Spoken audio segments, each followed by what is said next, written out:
Hello दोस्त, welcome to my YouTube channel the best quiz. आज का टॉपिक है केंद्रीय बजट 2022 से 23। हाल ही में केंद्रीय वित्त मंत्री श्रीमती निर्मला सीतारमण ने वित्त वर्ष 2022 से 23 का बजट पेश की है, जिससे संबंधित सभी महत्वपूर्ण प्रश्नों का हम इस वीडियो में चर्चा करेंगे। सबसे पहले हम बजट के ऐतिहासिक विषय पर चर्चा करते हैं। तो बजट जो है, बजट शब्द का शाब्दिक अर्थ होता है एक छोटा चमड़े का थैला। बजट शब्द का विकास किस भाषा के शब्द से हुआ है? तो फ्रेंच शब्द बुजेट से हुआ है। भारत में बजट प्रणाली की शुरुआत का श्रेय किसे माना जाता है? तो वायसराय लॉर्ड कैनिंग को माना जाता है। वायसराय की कार्यकारिणी परिषद में प्रथम बार बजट कब प्रस्तुत किया गया और किसके द्वारा प्रस्तुत किया गया था? तो 7 अप्रैल 1860 को जेम्स विल्सन के द्वारा प्रस्तुत किया गया था। भारत में बजट प्रणाली का संस्थापक किसे माना जाता है? तो जेम्स विल्सन को माना जाता है। संविधान में बजट के लिए किस शब्द का प्रयोग किया गया है? तो वार्षिक वित्तीय विवरण का। मतलब कि संविधान में बजट का प्रयोग कहीं भी नहीं किया गया है। बजट के बदले में वार्षिक वित्तीय विवरण का जिक्र मिलता है। संविधान के किस अनुच्छेद में बजट को वार्षिक वित्तीय विवरण के रूप में प्रस्तुत किया गया है? तो अनुच्छेद 112। अगला क्वेश्चन देखते हैं हम लोग। रेल बजट को आम बजट से अलग प्रस्तुत करने का निर्णय किस कमेटी की सिफारिश पर लिया गया था? तो ऑकवर्थ कमेटी 1921 में यह कमेटी आई थी, उसी की सिफारिश पर जो है रेल बजट को आम बजट से अलग प्रस्तुत करने का निर्णय लिया गया था। स्वतंत्र भारत का पहला बजट कब और किसके द्वारा पेश किया गया था? तो आर के सन्मुख शेट्टी के द्वारा 26 नवंबर 1947 को पहला बजट पेश किया गया था। गणतंत्र भारत का पहला केंद्रीय बजट किसने पेश किया था? तो जॉन मथाई जो है गणतंत्र भारत का पहला बजट पेश किया था। जवाहरलाल नेहरू ने किस वित्तीय वर्ष का बजट पेश किया था? तो 1958 से 59 में बतौर प्रधानमंत्री रहते हुए जो है उन्होंने बजट पेश किया था। भारत में अभी तक सबसे अधिक बार बजट पेश करने का रिकॉर्ड किस वित्त मंत्री के नाम दर्ज है? तो मोरारजी देसाई के नाम 10 बार इन्होंने बजट पेश किया था। भारत के केंद्रीय बजट प्रत्येक वर्ष जो है फरवरी के पहले कार्य दिवस को भारत के वित्त मंत्री द्वारा संसद में पेश किया जाता है। 2017 में तत्कालिक वित्त मंत्री अरुण जेटली ने फरवरी महीने की आखिरी तारीख की बजाय जो है पहली तारीख को संसद में बजट पेश किया और उसके बाद से हर साल 1 फरवरी को ही बजट पेश किया जाता है। अगला क्वेश्चन देखते हैं। वर्तमान वित्त मंत्री जो है श्रीमती निर्मला सीतारमण है। भारत के वित्तीय वर्ष की शुरुआत जो है अर्थात 1 अप्रैल से इसे लागू करने से पहले जो है बजट को सदन द्वारा इसे पारित करना आवश्यक होता है, इसलिए 1 फरवरी को जो है बजट पेश किया जाता है। वर्तमान केंद्रीय वित्त मंत्री निर्मला सीतारमण एक महिला है, लेकिन उनसे भी पहले एक और महिला नेत्री संसद में भारत का बजट पेश कर चुकी है। कौन पेश की है? तो भारत का बजट संसद में प्रस्तुत करने वाली जो है पहली महिला इंदिरा गांधी थी। 1969 में तत्कालिक प्रधानमंत्री इंदिरा गांधी ने अपनी ही सरकार के उप प्रधानमंत्री और वित्त मंत्री मोरारजी देसाई से वित्त मंत्रालय का प्रभार वापस ले लिया था। इससे नाराज होकर मोरारजी देसाई ने इंदिरा मंत्रिमंडल से जो है इस्तीफा दे दिया और इस राजनीतिक हालत में जो है प्रधानमंत्री होने के नाते जो है इंदिरा गांधी जो है वित्त मंत्री का प्रभार भी संभाली और जो है 1970 में जो है बजट पेश किया और इसी के साथ जो है बजट पेश करने वाली वो पहली महिला बन गई। हालांकि प्रधानमंत्री रहते हुए संसद में बजट पेश करने का रिकॉर्ड जो है, इससे पहले हम लोग क्वेश्चन पढ़े हैं कि जवाहरलाल नेहरू ने 1958 में जो है बतौर प्रधानमंत्री रहते हुए जो है संसद में बजट पेश किया था। केंद्रीय वित्त मंत्री निर्मला सीतारमण ने किस वर्ष सबसे लंबा बजट भाषण दिया था? तो वर्ष 2020 का जो बजट भाषण दिया था वो सबसे लंबा बजट भाषण रहा। 2 घंटे 40 मिनट का लगभग जो है उनका भाषण था। वर्ष 2020 का बजट भाषण लगभग 90 मिनट का था। वर्ष 2022 का जो बजट भाषण जो है लगभग 90 मिनट का था। वर्ष 2022 का बजट उनके कार्यकाल का चौथा बजट है। वर्ष 2021 और 22 का बजट पेपरलेस बजट रहा। वर्तमान बजट 2022 से 23 के अनुसार किसी भी तरह के वर्चुअल डिजिटल असिस्ट के हस्तांतरण से होने वाली आय पर कितने प्रतिशत का टैक्स लगेगा? तो 30% का टैक्स लगेगा। 31 जनवरी 2022 को जारी आर्थिक सर्वेक्षण के अनुसार इस वर्ष जो है जीडीपी वृद्धि दर का कितने प्रतिशत अनुमानित रखा गया है, तो 9.2% रखा गया है। वर्तमान केंद्रीय बजट के अनुसार अगले 3 वर्ष में कितने पीएम गति शक्ति कार्गो टर्मिनल विकसित किए जाएंगे, तो 100 पीएम गति शक्ति कार्गो टर्मिनल विकसित करने का निर्णय लिया गया है। वर्तमान केंद्रीय बजट के अनुसार अगले 3 वर्ष में कितने वंदे भारत ट्रेन का निर्माण व विकास करने का फैसला लिया गया है, तो 400 वंदे भारत ट्रेन का जो है निर्माण और विकास करने का फैसला लिया गया है। केंद्रीय बजट 2022 से 23 के अनुसार राष्ट्रीय राजमार्ग नेटवर्क में कितना विस्तार किया जाएगा, तो 25,000 किलोमीटर का विस्तार किया जाएगा। वर्तमान बजट में प्रधानमंत्री आवास योजना के तहत वर्ष 2022 से 23 में कितने घरों को लाभान्वित रखने का लक्ष्य रखा गया है, तो 80 लाख लोगों को जो है 2022 से 23 में जो है प्रधानमंत्री आवास योजना से जो है लाभान्वित किया जाएगा। वर्तमान बजट के अनुसार वर्ष 2022 से 23 का कुल अनुमानित व्यय कितना है, तो 39.45 लाख करोड़ रुपए का जो है यह जो है बजट पेश किया गया है। वर्तमान बजट के अनुसार वर्ष 2022 से 23 में राजकोषीय घाटा जो है कितना अनुमानित है, तो जीडीपी का 6.4% जो है राजकोषीय घाटा जो है अनुमानित है। वर्तमान बजट के अनुसार सहकारी समितियों के लिए वैकल्पिक न्यूनतम कर भुगतान को जो है 18.5% से घटाकर कितना कर दिया गया है, तो 15% जो है उसको कर को कर दिया गया है। वैसे सहकारी समितियां जिनका कुल आमदनी 1 करोड़ से 10 करोड़ रुपए तक है का कर भुगतान 12% से घटाकर कितना किया गया है, तो 7% कर दिया गया है। राज्य सरकार के कर्मचारियों के एनपीएस खाते में नियोक्ता के योगदान पर कटौती की सीमा को 10% से घटाकर बढ़ाकर कितना करने का प्रस्ताव रखा गया है, तो 14% रखा गया है।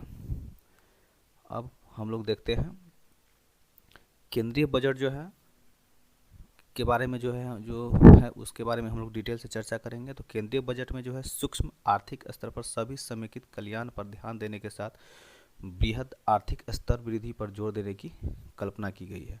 इस बार का जो केंद्रीय बजट है उसमें सबसे अधिक जो जोर दिया गया है वो सूक्ष्म आर्थिक स्तर पर सभी समेकित कल्याण पर ध्यान देने के साथ साथ बृहद आर्थिक स्तर वृद्धि पर जोर देने की कल्पना की गई है। केंद्रीय वित्त एवं कारपोरेट मंत्री श्रीमती निर्मला सीतारमण ने 1 फरवरी 2022 को जो है संसद में केंद्रीय बजट पेश किया। बजट की मुख्य बातें क्या क्या रही इसकी में चर्चा करते हैं। बजट की मुख्य बातें हैं कि भारत की आर्थिक वृद्धि दर 9.2% अनुमानित है, जो सभी बड़ी अर्थव्यवस्थाओं में जो है सबसे अधिक है। 14 क्षेत्रों में उत्पादन से जुड़ी प्रोत्साहन योजना के तहत 60 लाख नए रोजगार का सृजन किया जाएगा। पीएलआई योजना में 30 लाख करोड़ रुपए के अतिरिक्त उत्पादन बढ़ाने की क्षमता है। अगले 25 साल मतलब कि आज़ादी का जो अमृत महोत्सव का जो काल चल रहा है, तो अगले 100 साल मतलब इस 25 साल तक भारत जो है अगले 25 साल जो है भारत के अमृत काल में प्रवेश करते हुए बजट में 4 प्राथमिकताओं में विकास पर जोर दिया गया है। पहला है पीएम गति शक्ति, दूसरा है समेकित विकास, तीसरा है उत्पादन संवर्धन एवं निवेश, सनराइज अवसर, ऊर्जा संक्रमण और जलवायु कार्य, निवेश को वित्तीय मदद। तो बजट जो है वर्तमान बजट में जो है 4 प्राथमिकताओं में विकास पर जोर दिया गया है। पीएम गति शक्ति, समेकित विकास, उत्पादन संवर्धन एवं निवेश, सनराइज अवसर, ऊर्जा संक्रमण, जलवायु कार्य और निवेश को वित्तीय मदद। पीएम गति शक्ति के बारे में देखते हैं। तो पीएम गति शक्ति को बढ़ावा देने वाले 7 कारक हैं: सड़क, रेल मार्ग, हवाई मार्ग, विमानपत्तन, माल परिवहन, जल मार्ग और लॉजिस्टिक अवसंरचना। पीएम गति शक्ति राष्ट्रीय मास्टर प्लान। पीएम गति शक्ति मास्टर प्लान के दायरे में आर्थिक बदलाव के सभी 7 कारक निर्बाध बहुपक्षीय कनेक्टिविटी और लॉजिस्टिक के दायरे में आ जाएंगे। राष्ट्रीय अवसंरचना पाइपलाइन में इन 7 कारकों से जुड़ी परियोजनाओं को पीएम गति शक्ति फ्रेमवर्क से जोड़ दिया जाएगा। जो 7 कारक है उस पर विशेष जोर दिया जाएगा पीएम गति शक्ति के अंतर्गत। सड़क परिवहन के बारे में हम लोग रखते हैं। सड़क परिवहन पर क्या दिया गया है, तो सड़क परिवहन जो है नेशनल हाईवे में जो है 2022 से 23 में जो है 25,000 किलोमीटर का विस्तार किया जाएगा और नेशनल हाईवे में विस्तार के लिए जो है 20,000 करोड़ रुपये जुटाए जाएंगे। 25,000 किलोमीटर नेटवर्क को विस्तार करने के लिए 20,000 करोड़ रुपये का जो है व्यवस्था किया जाएगा। और देखते हैं रेल मार्ग के बारे में। तो स्थानीय व्यापार और आपूर्ति श्रृंखलाओं को बढ़ाने के लिए एक स्टेशन एक उत्पादक की व्यवस्था संकल्पना किया जाएगा। 2022 से 23 में देशी विश्व स्तरीय प्रौद्योगिकी और क्षमता वृद्धि कवच के तहत रेल मार्ग नेटवर्क में 2000 किलोमीटर जोड़ा जाएगा। अगले 3 साल के दौरान 400 उत्कृष्ट वंदे भारत रेलगाड़ियों का निर्माण होगा। अगले 3 साल के दौरान मल्टी मॉडल लॉजिस्टिक के लिए 100 पीएम गति शक्ति कार्गो टर्मिनल विकसित किए जाएंगे। और देखते हैं कृषि के बारे में। तो गेहूं और धान की खरीद के लिए 1.63 करोड़ किसानों को 2.37 लाख करोड़ रुपए का सीधा भुगतान किया जाएगा। देश भर में रसायन मुक्त प्राकृतिक खेती को बढ़ावा दिया जाएगा। शुरू में गंगा नदी से सटे 5 किलोमीटर की चौड़ाई तक के गलियारे वाले किसानों की ज़मीन पर विशेष ध्यान दिया जाएगा। जो गंगा नदी से सटे 5 किलोमीटर की चौड़ाई तक के गलियारे हैं वैसे किसानों को सबसे अधिक ध्यान दिया जाएगा। नाबार्ड कृषि और ग्रामीण उद्योग से जुड़े स्टार्टअप को वित्तीय मदद के लिए मिश्रित पूंजी कोष की सुविधा देगा। फसलों के आकलन, भूमि रिकॉर्ड का डिजिटलीकरण, कीटनाशकों एवं पोषक तत्वों के छिड़काव के लिए किसान ऋण की व्यवस्था किया जाएगा। केन बेतवा लिंक परियोजना के क्रियान्वयन के लिए 1400 करोड़ रुपये का परिव्यय किया जाएगा। केन बेतवा लिंक परियोजनाओं से किसानों की 9.08 लाख हेक्टेयर जमीनों की सिंचाई की सुविधा मिलेगी। उद्यम, ई श्रम, NCS और असीम पोर्टल को आपस में जोड़ा जाएगा। आपात ऋण सुविधा गारंटी योजना ECLGS को मार्च 2023 तक बढ़ाने की घोषणा की गई है। ECLGS के तहत गारंटी कवर को 50,000 करोड़ रुपये बढ़ाकर कुल 5 लाख करोड़ कर दिया जाएगा। सूक्ष्म एवं लघु उद्यमों को सूक्ष्म एवं लघु उद्यम क्रेडिट गारंटी ट्रस्ट CGTMSE के तहत 2 लाख करोड़ रुपये का अतिरिक्त क्रेडिट दिया जाएगा। Raising and accelerating MSME performance RAMP programme 6,000 crore रुपये के परिव्यय से शुरू किया जाएगा। ऑनलाइन प्रशिक्षण के जरिए नागरिकों की कुशलता बढ़ाने के लिए digital ecosystem for skilling and livelihood launch किया जाएगा। ड्रोन शक्ति की सुविधा और सेवा के रूप में ड्रोन के लिए स्टार्टअप को बढ़ावा दिया जाएगा। अब देखते हैं शिक्षा के बारे में। तो PM ई-विद्या के 1 कक्षा तक टीवी चैनल कार्यक्रम को 200 टीवी चैनलों पर दिखाया जाएगा। महत्वपूर्ण चिंतन, कौशल और प्रभावी शिक्षण वातावरण को बढ़ावा देने के लिए वर्चुअल प्रयोगशाला और कौशल प्रयोगशाला की स्थापना किया जाएगा। डिजिटल शिक्षकों के माध्यम से पढ़ाई के लिए उच्च गुणवत्ता वाली कंटेंट विकसित किया जाएगा। व्यक्तिगत तौर पर पढ़ाई करने के लिए विश्व स्तरीय शिक्षा के लिए डिजिटल विश्वविद्यालय की स्थापना की जाएगी। अब आते हैं स्वास्थ्य पर। राष्ट्रीय डिजिटल स्वास्थ्य इकोसिस्टम के लिए खुला मंच शुरू किया जाएगा। गुणवत्तापूर्ण मानसिक स्वास्थ्य परामर्श और देखरेख सेवाओं के लिए राष्ट्रीय टेली मानसिक स्वास्थ्य कार्यक्रम शुरू किया जाएगा। 23 टेली मानसिक स्वास्थ्य केंद्रों का एक नेटवर्क स्थापित किया जाएगा। इसका नोडल सेंटर निमहांस होगा और अंतर्राष्ट्रीय सूचना प्रौद्योगिकी संस्थान बेंगलुरु इसे प्रौद्योगिकी की सहायता देगा। मिशन शक्ति, मिशन वात्सल्य, सक्षम आंगनबाड़ी और पोषण 2.0 के जरिए महिलाओं और बच्चों को एकीकृत लाभ प्रदान किए जाएंगे। 2 लाख आंगनबाड़ियों को सक्षम आंगनबाड़ियों में उन्नयन किया जाएगा। प्रधानमंत्री आवास योजना के तहत वर्ष 2022 से 23 में 80 लाख घरों को पूरा करने के लिए 48,000 करोड़ रुपये आवंटित किए गए हैं। 100% 1.5 लाख डाकघरों को मुख्य बैंकिंग प्रणाली में शामिल किया जाएगा। अनुसूचित वाणिज्यिक बैंक 75 जिलों में 75 डिजिटल बैंकिंग इकाइयाँ DBU स्थापित करेंगे। एम्बेडेड चिप और भावी प्रौद्योगिकी वाले ई-पासपोर्ट शुरू किए जाएंगे। 2022 से 23 में घरेलू उद्योग के लिए निर्धारित पूंजीगत खरीदारी बजट का 68% निर्धारित किया गया है, जो 2021 में 58% के मुकाबले अधिक है। केंद्र सरकार का प्रभाव पूंजीगत व्यय 2022 से 23 में 10.68 लाख करोड़ रुपये का रहने का अनुमान है, जो GDP का लगभग 4.1% है। अंतर्राष्ट्रीय अधिकार क्षेत्र के तहत विवादों के समय पर निपटाने के लिए एक अंतर्राष्ट्रीय मध्यस्थता केंद्र की स्थापना की जाएगी। हरित बुनियादी ढांचे के लिए संसाधन जुटाने के लिए सॉवरिन बॉन्ड जारी किए जाएंगे। भारतीय रिजर्व बैंक द्वारा डिजिटल रुपये की शुरुआत 2022 से 23 में की जाएगी। वर्ष 2022 से 23 में कुल अनुमानित व्यय जो है 39.45 लाख करोड़ रुपये है और चालू वित्त वर्ष में राजकोषीय घाटा जो है GDP का 6.9% रहने का अनुमान है। वर्ष 2022 से 23 में राजकोषीय घाटा GDP का 6.4% रहने का अनुमान है।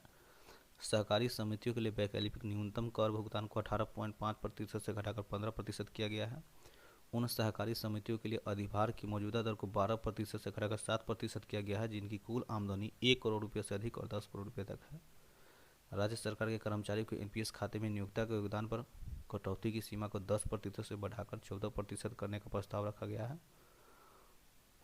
इस वीडियो का PDF प्राप्त करने के लिए टेलीग्राम चैनल से जुड़े, जिसका लिंक डिस्क्रिप्शन में दिया गया है। धन्यवाद।